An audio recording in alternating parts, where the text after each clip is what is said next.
Ruth Schmidt is one of South Dakota's 100-year young residents, still going strong and sharing her story today.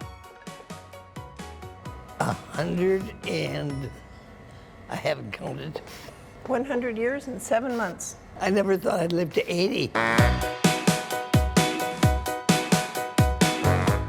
My daughter, Susan, she's a lifesaver, and she's an instigator. She gets me to do things I probably wouldn't do.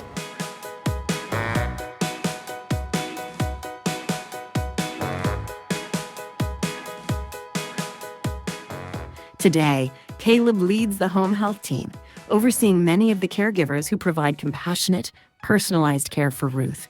She has just been a constant presence on our team's lives. A lot of them, that relationship turns into just kind of almost family, and it's just really wonderful. Born in Firesteel, South Dakota, Ruth moved with her family to Isabel at the age of 6, where she attended school until her freshman year. That same year, her father was tragically killed in an accident. She then moved to Timber Lake, where she finished high school. After graduation, Ruth moved to Sioux Falls and attended Sioux Falls College, earning a secretarial degree. She worked at the Timber Lake courthouse, but adventure was calling.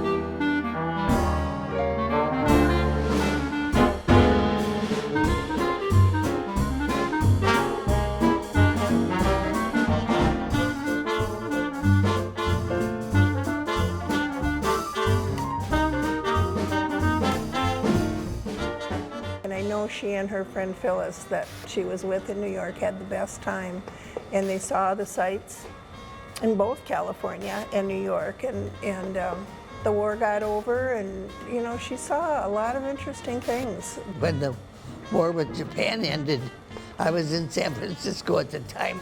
My Aunt Bert and I ran over to San Francisco to see the crowd. There were people.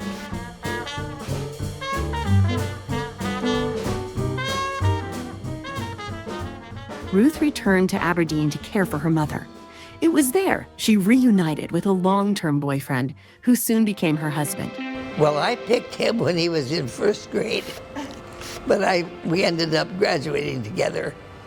Then he went into the Coast Guard. So then when he came home in 1949, we were married. We had 2 great, wonderful kids. Nobody could hope for any more. As her children grew older, Ruth decided to return to school and earned her elementary teaching certificate. Even now, she stays in contact with the kids that she helped teach. She calls them the Crest Bar kids, and we'll go up and do trips up there.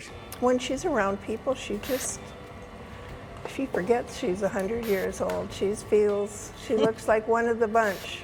Ruth has done the right things. She's accepted help prior to needing it in kind of that crisis moment. She's been very proactive in getting here to Dalrymple at a location that can care for her needs and her future needs. Well, Mom started at Dalrymple with assisted living when my dad was alive. And so she was pretty independent and did a lot of stuff. But over the years after Dad passed away, she moved into independent living. She's been there. She says she's not budging from that spot. She loves it there. And they have a home health department where the workers have been great. When asked what she thinks is one of the greatest inventions of the past 100 years, her answer was simple: the television. I can remember walking down the street in New York, and they had television sets in the window. Television was just coming on. And we stood there and we couldn't believe all that was, and it wasn't very long. And everybody had a television set. Everyone is unique. You have Ruth, who was a teacher in South Dakota, and you might have her neighbor who is also a teacher in South Dakota, but their stories are vastly different, and those details and how they approach life and everything that makes them who they are completely unique. And take the time to learn them, take the time to really get to understand them, and you'll be blown away with the stories that you get to hear. And Ruth's advice for living a long life: I would say don't take yourself too seriously. There's a lot of world out there.